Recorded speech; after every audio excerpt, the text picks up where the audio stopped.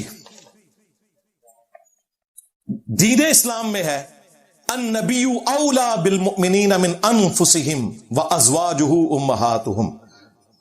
نبی مومنین کی جانوں سے بڑھ کر ان پر حق رکھتے ہیں, اور نبی کی بیویاں امت کی مائیں ہیں. اور دین تصوف میں یہ ہے کہ ملفوظات اعلی حضرت میں اعلی حضرت کہتے ہیں کہ نبیوں اور شہیدوں کی زندگی میں وفات کے بعد یہ فرق ہے کہ نبیوں کی بیویاں قبروں میں ان پر پیش کی جاتی ہیں, وہ ان کے ساتھ شباشی کرتے ہیں. رسول اللہ کے اوپر جھوٹ باندھا, رسول اللہ کی بیویوں کے اوپر جھوٹ باندھا. کہتے نہیں اعلی حضرت نے نا زرکانی کا عقیدہ نقل کیا, وہ اپنی تائید میں نقل کیا. اس نے کہا میرے آقا سیدی زرکانی فرماتے ہیں. یہ نہیں اس نے کہا کہ زرکانی بکواس کرتا ہے, اپنی حق میں پیش کی وہ عبارت. اچھا, جب یہ جواب دیتے ہیں پھر کہتے ہیں نہیں دیکھیں نا جی جنت میں کیا بیویاں نہیں ملیں گی. یار قبر جو جنت ہے یہ وہ والی جنت نہیں ہے, وہ والی جنت میدان معاشر کے بعد آئے گی. اور تمہیں بھی پتا ہے اس میں الفاظ ہیں ازواج مطہرات پیش کی جاتی ہیں, وہ شباشی کرتے ہیں. کیا یہ جملے تم سیدہ عائشہ سلام اللہ علیہا کے سامنے بول سکتے ہو؟ مسند احمد میں حدیث ہے, اما عائشہ کہتی ہیں جب سے عمر دفن ہوئے نا میں بغیر پردے کے اس کمرے میں نہیں جاتی. یہ لیول تھا حیا کا. یہ مشکات میں بھی حدیث موجود ہے. وہ کہتی ہیں پہلے تو میں کہتی تھی کہ ایک میرا خامند ہے اور ایک میرا باپ, لیکن جب سے عمر دفن ہوا ہے وہ میرے لیے نامحرم ہے. ماں ہوں لیکن پردہ بھی تھا, آپ کو پتا ہے نا. یہ اعزازی طور پر ایک ٹائٹل دیا گیا. اما عائشہ تو اس حجرے میں بھی پردہ کر کے جائیں جہاں پہ حضرت عمر دفن ہو, اور تم کہہ رہے ہو کہ نبیوں کی بیویاں پیش کی جاتی ہیں وہ شباشی کرتے ہیں. اما عائشہ کے سامنے یہ جملہ بول سکتا ہے تمہارا اعلی حضرت یا زرکانی دین تصوف کے ماننے والوں؟ اچھا, اس میں یہ نہ سمجھیے گا کہ حضرت عائشہ کا یہ عقیدہ تھا کہ حضرت عمر کو نیچے سے دیکھتے ہیں. اے بھی باز کر دے جے بچوں. اللہ کے بندو, جو بندہ 3-4 فٹ نیچے مٹی سے دیکھ سکتا ہے اس کے سامنے تو پردہ کرنے کی بھی ضرورت نہیں ہے. جو مٹی سے باہر دیکھ سکتا ہے اس کے سامنے اگر کوئی کپڑے بھی پہن لے تو کیا پردہ. یہ انہوں نے صرف اپنی حیا کا اظہار کیا, دیٹس آل, اس سے زیادہ کچھ نہیں. یہ انہوں نے اپنی احتیاط کی بات کی, ادروائز ان کا یہ عقیدہ نہیں تھا کہ وہ دیکھتے ہیں نیچے سے. ریفرنس نمبر 5 دین اسلام میں ہے ایاک نعبد و ایاک نستعین. خود اعلی حضرت نے پتا کیا ترجمہ کیا؟ اے اللہ ہم تجھی کو پوجیں, تجھی سے مدد چاہیں. پرفیکٹ ترجمہ کیا. حال کو کور کیا, مستقبل کو کور کیا, کیونکہ مضارع کا صیغہ تھا. اصل اس کا ترجمہ یہی بنتا ہے, اے اللہ تیری ہی عبادت کرتے ہیں, تیری ہی عبادت کریں گے, تجھی سے مدد چاہتے ہیں, تجھی سے مدد چاہیں گے. اور یہ دعا بھی تھی. یہ 3 چیزیں تھیں, اس میں اعلی حضرت نے اس کا ترجمہ ایسا کیا کہ تینوں کور کر دی. اے اللہ تجھی کو پوجیں, تجھی سے مدد چاہیں. ترجمہ ٹھیک کیا دین اسلام والا. لیکن ملفوظات اعلی حضرت میں جب ان سے پوچھا گیا کہ آپ مصیبت اور پریشانی میں کیا کرتے ہیں, وہ کہتے ہیں مجھے جب بھی کوئی مصیبت آتی ہے تو میں یا غوث اعظم دستگیری کہتا ہوں. ایک در پکڑو, مضبوطی سے پکڑو. اے بھی نالو نہ کیا, توبہ توبہ توبہ. تو دین تصوف میں آپ بابوں کو پکارتے ہیں اور دین اسلام میں آپ اللہ کو پکارتے ہیں. یا حی یا قیوم برحمتک استغیث. ریفرنس نمبر 6 دین اسلام میں ہے امن یجیب المضطر اذا دعا ویکشف السوء وَيَجْعَلُكُمْ خُلَفَاءَ الْأَرْضِ أَإِلَٰهٌ مَّعَ اللَّهِ، بھلا بتاؤ تو کون ہے جو مصیبت اور پریشانی میں گھرے ہوئے شخص کی فریاد کو سنتا ہے اور اس سے اس کی تکلیف کو دور کر دیتا ہے اور تمہیں زمین پر اگلوں کا خلیفہ کرتا ہے؟ کیا اللہ کے ساتھ کوئی اور معبود بھی ہے؟ قلیلا ما تذکرون، لیکن بہت ہی کم نصیحت حاصل کرتے ہو تم۔ اس آیت میں اللہ تعالیٰ نے یہ کہا کہ جس کا یہ عقیدہ ہے نا کہ کوئی اور بھی مصیبت دور کر سکتا ہے دعا کے طور پر، گویا کہ تم نے اسے خدا مان لیا۔ اِلَٰهٌ مَّعَ اللَّهِ۔ اور یہ آپ کو کیا کہتے ہیں؟ امی سے روٹی نہ مانگے۔ اور بھائی اللہ تعالیٰ نے تو امی سے روٹی مانگنے کا حکم دیا ہے، وَتَعَاوَنُوا عَلَى الْبِرِّ وَالتَّقْوَىٰ وَلَا تَعَاوَنُوا عَلَى الْإِثْمِ وَالْعُدْوَانِ، نیکی اور پرہیزگاری کے کاموں میں ایک دوسرے کی مدد کرو اور برائی میں ایک دوسرے کی مدد نہ کرو۔ آپ میرے سامنے ہیں، میں آپ کو کہتا ہوں کہ مجھے پانی پلا دیں، تو اس کا تو قرآن میں حکم ہے، لیکن آپ قبر میں ہیں بغداد کے اندر اور میں کہتا ہوں غوث پاک 2 بوتلیں ذرا نیسلے دیے بھیجو، یہ دعا ہو جائے گی، غوث پاک نہیں بھیج سکیں گے۔ یہ دعا تو آپ فرشتوں سے نہیں مانگ سکتے جن کے پاس ڈیوٹیاں بھی ہیں بارش برسانے کی۔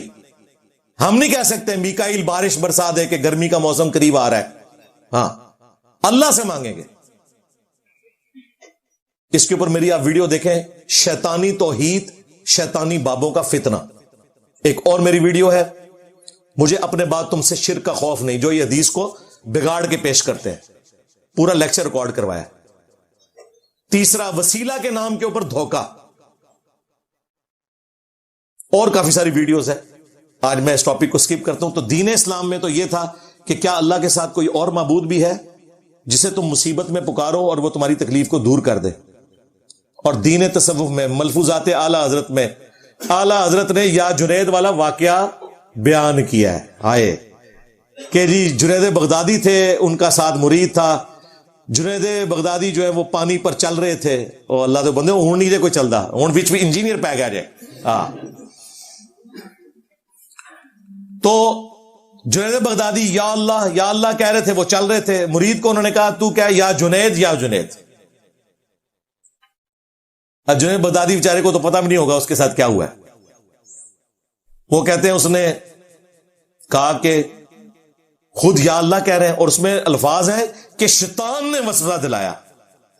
ان کا شیطان جو ہے وہ یہ وسوسہ اسے کہہ رہے ہیں کہ خود تو یا اللہ کہہ رہے ہیں، تو شیطان نے وسوسہ دلایا کہ میں بھی یا اللہ کہوں، یعنی توحید بیان کرنے کو یہ شیطان کہتے ہیں، کیونکہ ان کی توحید جو ہے وہ خود شیطانی توحید ہے نا، بابوں والی، ہماری رحمانی توحید ہے۔ ان کی توحید کے اندر پیغمبر جو ہیں منی گاڈ ہوتے ہیں اور بابے جو ہیں وہ منی رسول ہوتے ہیں۔ ہماری توحید کے اندر خالق اور مخلوق کا فرق ہے۔ اچھا، وہ کہتے ہیں اس نے یا اللہ کا ڈبکی کھائی، تو کہا حضرت بچائیے، تو انہوں نے کہا میں نے تجھے کہا تھا نا یا جنید کا ہے، اس نے یا جنید کہا، پھر وہ تیرنا شروع ہو گیا، چلنا شروع ہو گیا، تیرنا نہیں چلنا شروع ہو گیا۔ اور پھر حضرت نے فرمایا کہ ابھی تو جنید تک تو پہنچا نہیں، اللہ تک کیسے پہنچے گا؟ یہ واقعہ اعلی حضرت نے لکھا۔ اب یہ لالا کے دکھا رہے ہیں جی وہ فتاوی رضویہ میں ہے، انہوں نے اس قسم کے واقعات کی مذمت کی ہے، نہ ان کے بیٹے نے خود اپنے ابے سے سن کے ملفوظات اعلی حضرت میں لکھا ہے، اور تمہارے باپا جانی نے یہ ملفوظات پرنٹ کیے ہیں۔ یہ سارے ریفرنسز میں دعوت اسلامی کے دکھاؤں گا جو اس وقت ڈرائیونگ سیٹ پہ ہے دین تصوف کی۔ ریفرنس نمبر 7 دین اسلام میں ہے، وَلَا تَسُبُّوا الَّذِينَ يَدْعُونَ مِن دُونِ اللَّهِ فَيَسُبُّوا اللَّهَ عَدْوًا بِغَيْرِ عِلْمٍ، لوگوں کے جھوٹے معبودوں کو گالی مت دو، لا علمی میں وہ تمہارے سچے معبود کو گالیاں دیں گے۔ معبودوں کو آپ گالی نہیں دے سکتے، ہاں غلطی ہائی لائٹ کر سکتے ہیں، گالی نہیں۔ یہ دین اسلام تھا۔ دین تصوف میں اعلی حضرت نے فتاوی رضویہ میں لکھا، اور الگ سے کتاب لکھی سبحان السبوح، اس میں انہوں نے کہا وہابیوں کا خدا چور ہے، وہابیوں کا خدا شراب پیتا ہے، وہابیوں کا خدا زنا کرتا ہے، وَلِعَاذُ بِاللَّهِ تعالی۔ ہر دنیا کی گالی جو دے سکتے تھے وہ دے کے انہوں نے کہا وہابیوں کا خدا تو یہ ہے۔ بیسیکلی وہ وہابیوں کے ایک عقیدے کا رد کر رہے تھے، وہ رد تو ٹھیک کر رہے تھے کہ دیوبندیوں نے کہا کہ اللہ تعالیٰ جھوٹ بولے گا تو نہیں لیکن بول سکتا ہے، تو اس کو ریبٹل کرتے ہوئے انہوں نے کہا ٹھیک ہے، پھر تمہارا خدا اگر جھوٹ بول سکتا ہے تو یہ بھی کر سکتا ہے، یہ بھی کر سکتا ہے۔ لیکن ان کا خدا اور ان کا خدا ایک تھا نا. گالی تو نہ دیتے, سمجھانے کے لیے کرتے نا تو ضرور کرتے. وہ تو میں بھی کہتا ہوں مرنے سے پہلے اے مسلمان کر لے اس پہ غور, کتابوں کا خدا اور ہے, بابوں کا خدا اور. لیکن میں ساتھ کلیئر کرتا ہوں کہ خدا سب کا ایک ہے, گویا کہ تم ان کوالٹیز کے ساتھ نہیں مانتے جو قرآن و سنت میں. لیکن گالی پھر بھی میں نے کبھی کسی بابے کے خدا کو نہیں دی. یہ ڈائریکٹ گالیاں دے رہے ہیں, چور, شرابی, بدکار. پھر یہ بھی لکھا وہ پخانہ بھی کرتا ہے, پتہ نہیں کیا کیا گند لکھا. یہ دین تصوف کے اندر. ریفرنس نمبر 8, دین اسلام میں رسول اللہ کے لیے آیا صلی اللہ علیہ وآلہ وسلم, وَإِنَّكَ لَعَلَىٰ خُلُقٍ عَظِيمٍ, رسول اللہ بے شک اخلاق کے اعلیٰ ترین درجے کے اوپر فائز ہے.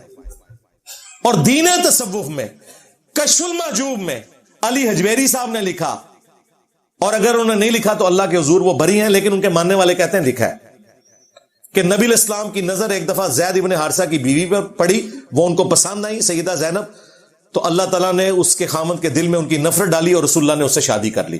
اس سے بایزید بستامی کا سکر ثابت کیا اور جنید بغدادی کا صاحب ثابت کیا. وہ کہتے ہیں داؤد علیہ السلام کی بھی نظر ایک دفعہ اپنے صحابی اوریہ کی بیوی پر پڑی, اسے قتل کروا کے خود شادی کر لی. یہ دونوں واقعات کٹھے لکھے علی اجویری صاحب نے, اپنے بابوں کو بچاتے بچاتے اپنا ایمان کا سودا کر لیا. اگر انہوں نے لکھا ہے 1000 ٹن حسن ظن رکھ لیتے ہیں کہ انہوں نے نہیں لکھا, اگرچہ ان کے ماننے والے کہتے ہیں کہ انہوں نے لکھا. یہ ہے دین تصوف. اور دوسری طرف پیر کرم شاہ صاحب ضیاء القرآن میں لکھ رہے ہیں کہ کافروں نے یہ ہماری کتابوں میں واقعات ڈال دیے ہیں, یہ ساو اور سکر والے. ان کو خود پتہ نہیں چلا, انہوں نے ان کافروں کا ذکر خود کر دیا. کشف المحجوب کا مقدمہ بھی پیر کرم شاہ صاحب نے خود لکھا اور اپنے مکتبے سے پرنٹ کرائی ہے. لو سامو, ہم یہودیوں کو کیا جواب دیں گے؟ کل تک ہم کہتے تھے تمہاری تورات میں لکھا ہے کہ حضرت داؤد علیہ السلام اپنے صحابی کی بیوی پر عاشق ہوئے, ولیعوذ باللہ تعالی. یہ کہتے ہیں نہیں, یہ تو تفسیر میں بھی لکھا ہوا ہے ابن کثیر, اور ابن کثیر نے تو لکھ کر رد کیا ہے اس واقعے کا. دیکھو کتنے بے ایمان ہے, ابن کثیر نے تو رد کیا ہے. اور پرانے مفسرین سٹارٹ میں لکھ دیتے تھے کہ ہم ان کی اسناد بیان کر رہے ہیں, ان کا جھوٹ سچ ہونا ہمارے ذمہ نہیں ہے. تمہارے بابوں نے اپنی کتابوں میں یہ واقعات لکھ کر ان سے رزلٹ نکالا ہے, انہیں سچا مانتے ہوئے. یہ آپ کو کہتے ہیں نا کہ بزرگان دین کو آسان کر کے سمجھاتے ہیں. جو سمجھا رہے تھے نا وہ یہ سمجھا رہے تھے, لہذا یہ مجرم ہے. پرانے مفسرین لکھے وہ مجرم نہیں ہے, کیونکہ وہ اس سے رزلٹ نہیں نکال رہے, یہ لوگ رزلٹ نکال رہے ہیں. اور ان کا تو کام تھا کہ یہ وہ کام کرتے جو میں کر رہا ہوں, ان کے حصے کا کام بھی مجھے ہی کرنا پڑ رہا ہے. ریفرنس نمبر 9, دین اسلام میں ہے ما کان محمد ابا احد من رجالکم ولکن رسول اللہ وخاتم النبیین. ختم نبوت کا عقیدہ ہے, رسول اللہ کے بعد کوئی قادیانی دجال, شبلی دجال, تھانوی دجال, چشتی دجال کوئی نہیں. جبکہ دین تصوف میں کیا ہے؟ تذکرۃ الاولیاء میں بایزید بستامی کا نقل کیا انہوں نے کہ وہ کہتا تھا میں ہی عرش ہوں, میں ہی کرسی ہوں, میں ہی عیسیٰ ہوں, میں ہی موسیٰ ہوں, میں ہی ابراہیم ہوں, میں ہی محمد ہوں, نعوذ باللہ. اور پھر اینڈ میں اس نے کہا میں ہی حق ہوں, خدائی کا دعویٰ بھی کر دیا. صوفیاء جب حق کہیں نا, اس سے مراد اللہ کی ذات ہوتی ہے. ان الحق کو یاد کر لینا ہے منصور الحاج کا. یہ جرت و غلام احمد قادیانی دجال نے نہیں کی, اس نے بھی اپنے آپ کو امتی نبی کہا. اور اتنا ڈرتے ڈرتے آپ اس کے روحانی خزائن پڑھیں نا, اس دجال نے بھی کہا کہ ختم نبوت کی برکت سے نبیوں والا کام اس امت میں شفٹ ہوا ہے. وہ ہم بھی مانتے ہیں کنتم خیر امت اخرجت للناس, لیکن اس کا یہ مطلب تو نہیں ہے کہ ہم دعوے نبوت کر دیں. اس نے کہا کہ بس نبی علیہ السلام کی لیگیسی کو آگے لے کر امتی کی حیثیت سے میں چل رہا ہوں, اور میں امتی نبی ہوں. ڈائریکٹ نبی نہیں کہا, امتی نبی کا. اور ان کا بایزید خود کہتا ہے میں ابراہیم ہوں, میں موسیٰ ہوں, میں عیسیٰ ہوں. ولیعوذ باللہ تعالی. ان دسو بڑا دجال پھر کیڑا نکلیا, پھر کہنے کتاباں بدل, کتاباں نہیں جے بدلیاں, انجینئر پہ گیا جے وچ, ہاں پہ گیا جے, تھوڑے بابے نو پہ گیا جے. ریفرنس نمبر 10, دین اسلام میں سنن ابی داؤد میں حدیث ہے ان اللہ حرم علی الارض ان تاکل اجساد الانبیاء. بے شک اللہ تعالیٰ نے حرام کر دیا مٹی کے لیے کہ وہ نبیوں کے جسموں کو کھائے. اور اس سے بھی بڑھ کر سورہ سبا میں آیا کہ حضرت سلیمان علیہ السلام کا جسم عطر کتنا عرصہ لاٹھی کے سہارے یوں ہی رہا جب تک کہ دیمک چاٹ نہیں گئی اس لاٹھی کو. اور دیمک ایک دن میں نہیں چاٹتی, کئی مہینوں میں چاٹا تو وہ لاٹھی ٹوٹی اور حضرت سلیمان علیہ السلام زمین پر تشریف لے آئے تو جنوں کو پتا چلا کہ یہ تو فوت ہو چکے ہیں اتنے عرصے سے. نبیوں کے جسم مرنے کے بعد سلامت رہتے ہیں, اس عقیدے کی جڑ قرآن میں ہے, حدیثیں تو بعد میں آ رہی ہیں. جبکہ دین تصوف میں کیا ہے؟ کشف المحجوب اور تذکرۃ الاولیاء دونوں میں ہے. امام حنیفہ پر انہوں نے جھوٹ باندھا کہ انہوں نے خواب میں دیکھا کہ میں رسول اللہ کی قبر میں اترا ہوں اور ان کی ہڈیاں جمع کر رہا ہوں, ایک ہڈی کو دوسرے سے الگ کر رہا ہوں. شیطانی خواب متھے مارا اور پھر تعبیر یہ کی کہ ابن سیرین سے پوچھا, انہوں نے کہا اس میں تو خوشخبری ہے, آپ رسول اللہ کی سنتوں کو جمع کریں گے. استغفر اللہ. تو جمع کتنے کی سنتا کتاب دسو. ایک کتاب تے کوئی نہیں, ایک کتاب ہے الفقہ الاکبر, وہ کتاب اینی جب پڑیا بمشکل 15-20 صفحوں کی کتاب, اس کے پہلے صفحے کا میں نے حوالہ پیش کیا کہ اس میں لکھا ہے کہ امام حنیفہ کہتے تھے کہ حضور کے ماں باپ کفر کی حالت میں فوت ہوئے. استغفر اللہ. کوئی اور بابا کہتا وہ دی قبر بھی انہوں نے پٹ مارنی سی, وہ کہتے نہیں وہ کتاب بدل گئی, ایک نکلی سی وہ بھی بدل گئی. بدلی نہیں, ملا علی قاری نے دفاع کیا ہے اس عقیدے کا اور اس کتاب کا. تمہارا اعلی حضرت کوئی شے نہیں ہے ملا علی قاری کے مقابلے پر. یہ تو اعلی حضرت دعویٰ نہیں کرے گا, یہ صرف جان چھڑانے کے لیے اس طرح انہوں نے کیا. یار نبی علیہ السلام سے متعلق اللہ نے یہ خواب دکھانا تھا, اللہ نے خواب دکھانا ہوتا تو یہ دکھاتا کہ امام حنیفہ خواب میں نبی علیہ السلام کا آسا مبارک, آپ کا جبہ مبارک جمع کر رہے ہیں, بجائے یہ کہ ہڈیاں قبر میں اتر کر اور ایک کو ایک سے الگ کر رہے ہیں. یہ گستاخانہ عقیدہ تمہیں مبارک ہو. امام حنیفہ کا کوئی لینا دینا نہیں, ان کی طرف انہوں نے جھوٹ منسوب کیا. ریفرنس نمبر 11 سیکنڈ لاسٹ, دین اسلام میں ہے قل ان صلاتی و نسکی و محیای و مماتی للہ رب العالمین. اے نبی تم فرماؤ بے شک میری نماز, میری قربانی, میرا جینا, میرا مرنا سب اللہ کے لیے. اور دین تصوف میں بار شریعت میں لکھا ہوا ہے, جو اعلی حضرت کے خلیفہ ہیں مفتی امجد علی, اور باپا جانی نے فضان سنت میں لکھا اور ویڈیو میں طریقہ بتایا نماز غوثیہ کا. ہاں دین اسلام میں نماز اللہ کے لیے ہے, دین تصوف میں عبد القادر جیلانی کی نماز ہے. وہ کہتے ہیں نماز آپ نے اللہ کے لیے ہی پڑھنی ہے قبلہ رخ ہو کر, اور سورہ فاتحہ کے بعد 11 دفعہ کل شریف پڑھنی ہے, کیونکہ بعد شرک بہت بڑا کرنا ہے نا, پہلے تو عید کٹھی کر لو. سلام پھیر کر بغداد کی طرف 11 آپ نے قدم چلنے ہیں, اور آپ نے پھر ہاتھ اٹھا کر کہنا ہے یا قاضی الحاجات, اے حاجتوں کے پورا کرنے والے, یا غوث الثقلین, اے جنوں اور انسانوں کے فریاد رس. کون؟ عبد القادر جیلانی, جو ایک نطفے سے پیدا ہوئے تھے.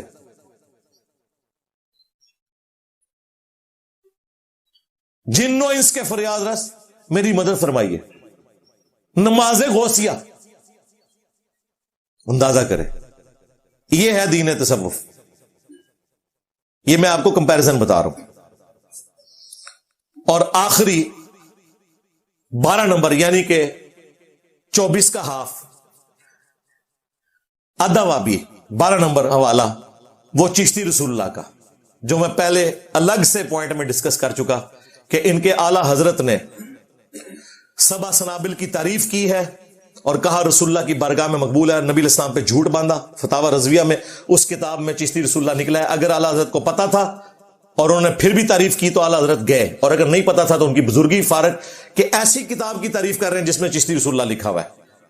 اور ان کے جو دوسرے اعلی حضرت ہیں پیر میر علی شاہ صاحب, انہوں نے تحقیق الحق فی کلمت الحق کے اندر چشتی رسول اللہ کو معرفت کی بات کہہ کے دفاع کیا, اور ان کے چاچو تھانوی صاحب نے السنت الجلیہ فی الچشتیۃ العلیہ میں اس کا دفاع کیا, جس کا میں نے پوسٹ مارٹم بھی کیا تھا. یہ آدھا 24 نمبر حوالے یعنی کہ ادھا وابی حوالے. ویسے تو گستاخی میں اب یہ اس سے بھی آگے بڑھ چکے ہیں. یہ قیامت تک کے لیے ان کے تابوت میں آخری کیل ہے انشاءاللہ تعالی دین تصوف کے. اس کا جواب ویڈیو میں دینا ہے. ہاں یہ نہیں کہ یہاں موب لے کے آؤ, جو یہاں آئے گا سیدھا جیل جائے گا. جیم نال جیلم تے جیم نال جیل ہاں تے جیم نال جہنم ہاں جڑا ایتھے آئے گا غلط نظریے نال وہ جہنم میں جانے کے اسباب پیدا کرے گا دین تصوف کا دفاع کر کے, اور جو صحیح نیت سے آئے گا تو جنت بھی جیم کے ساتھ ہی ہے. ہاں اور مسلم شریف میں حدیث ہے جو علم دین حاصل کرنے کے راستے پہ چلا اللہ تعالیٰ اس کے لیے جنت کا راستہ آسان کر دے گا. ہاں خود یہ ایک دوسرے کے پاس جاتے ہیں. آج تک کوئی بریلوی گیا ہے کسی دیوبندیوں کے مدرسے کے باہر مواب لے کر کہ ہمارے اعلیٰ حضرت نے تمہیں مرتد ڈکلیئر کیا ہے تو ہم آپ کو شہید کرنے آئے ہیں؟ آج تک کوئی بریلوی کسی مزار کے اوپر گیا ہے کہ تمہاری وجہ سے ہمارے مسلک کی بدنامی ہو رہی ہے, ہم یہاں سے خرافات ختم کرنے آئے ہیں؟ یا دیوبندی پہنچ جائے کہ اس کی وجہ سے شرک پھیل رہا ہے, یا اہل حدیث پہنچ جائے. نہیں, آپس میں انہوں نے اپنی امپائرز تقسیم کی ہوئی ہیں.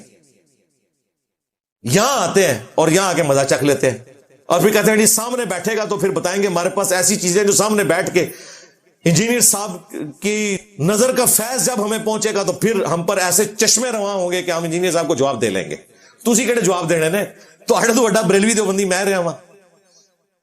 تو یہ قیامت تک ریفرنسز ان کے لیے ادھار ہیں, ویڈیو میں جواب دیں. اب جواب یہ نہیں دینا کہ کتابیں بدل گئی ہیں, نہ تم نے مناظروں میں دفاع کیا ہوا ہے کتاباں کوئی نہیں بدلیاں میرے کو ڈر گئے جائے. یہ بھی نہیں کہنا کہ بخاری میں لکھا ہوا ہے 3 لوگوں سے قلم اٹھا ہوا ہے, ایک پاگل شخص سے, ایک سوئے ہوئے شخص سے اور ایک نابالغ سے, ورنہ تمہارے بابوں کو پھر ہم نے پاگل ہی ڈکلیئر کرنا ہے. بزرگ کوئی نہیں جو سیدھی طرح کو پاگل جے. اور یہ بھی ہمیں نہیں کہنا آپ نے کہ مسلم شریف میں لکھا ہے کہ ایک بندے کی زبان لڑکھڑا گئی تھی خوشی میں, اس نے اللہ تعالیٰ کو کہا کہ اے اللہ تو میرا بندہ میں تیرا رب, کہنا تھا اس نے میں تیرا بندہ تو میرا رب. آگے نہیں پڑھتے من شدت الفرح, خوشی کی شدت کی وجہ سے. یہ نہیں کہ بیٹا پڑھ چشتی رسول اللہ, پہلے صحیح کلمہ پڑھوایا پھر پٹھا. یہ اس واقعے کا اس سے کوئی کمپیریزن ہے؟ اے چیزیں پرانیاں ہو چکی ہیں تھے. ہاں اور یہ بھی نہیں کہنا کہ اس طرح کی حدیثیں بخاری مسلم میں بھی موجود ہے. بخاری مسلم میں اس طرح کا کوئی گند نہیں لکھا ہوا. ایک ان کے چھوٹو نے نکالا کہ مسلم شریف میں موجود ہے کہ نبی الاسلام کی ایک دفعہ نگاہ پڑ گئی تھی عورت کے اوپر, اور پھر نبی الاسلام اپنے گھر گئے, اپنی بیوی سے صحبت کی اور صحابہ کو کہا کہ اگر کسی عورت پر نظر پڑے تو تم اپنی بیوی کے پاس جاؤ, اس کے پاس بھی وہی چیز اللہ نے رکھی ہے. اس میں تو کوئی گستاخی نہیں ہے. گستاخی تب ہوتی جب تمہارے علی اجویری کی طرح یہ لکھا ہوتا کہ وہ عورت جس پہ حضور کی نظر پڑی وہ جب گھر گئی تو اس کے خامن نے اسے طلاق دی اور حضور نے اس عورت سے شادی کر لی. یہ بکواس لکھا ہے کشف المحجوب میں. تمہیں حدیثیں بھی ہم نے پڑھانی ہے. پھر انہوں نے کہا جی بخاری میں لکھا ہوا ہے یا نبی اسلام نے خودکشی کی کوشش کی, تو یہ تو گستاخی ہے. پہلی بات ہے وہ روایت منقطع ہے, اس میں ابن شہاب زہری کہہ رہے ہیں فیما بلغنا, مجھ تک یہ بات پہنچی ہے, اس کی سند نہیں ہے. ہم بھی اسے کمزور روایت مانتے ہیں, حدیث نہیں ہے, وہ ایک روایت کے طور پر ہے. لیکن اگر اسے کوئی صحیح بھی مان لے کوئی گستاخی نہیں ہے. قرآن میں اس سے بڑی بات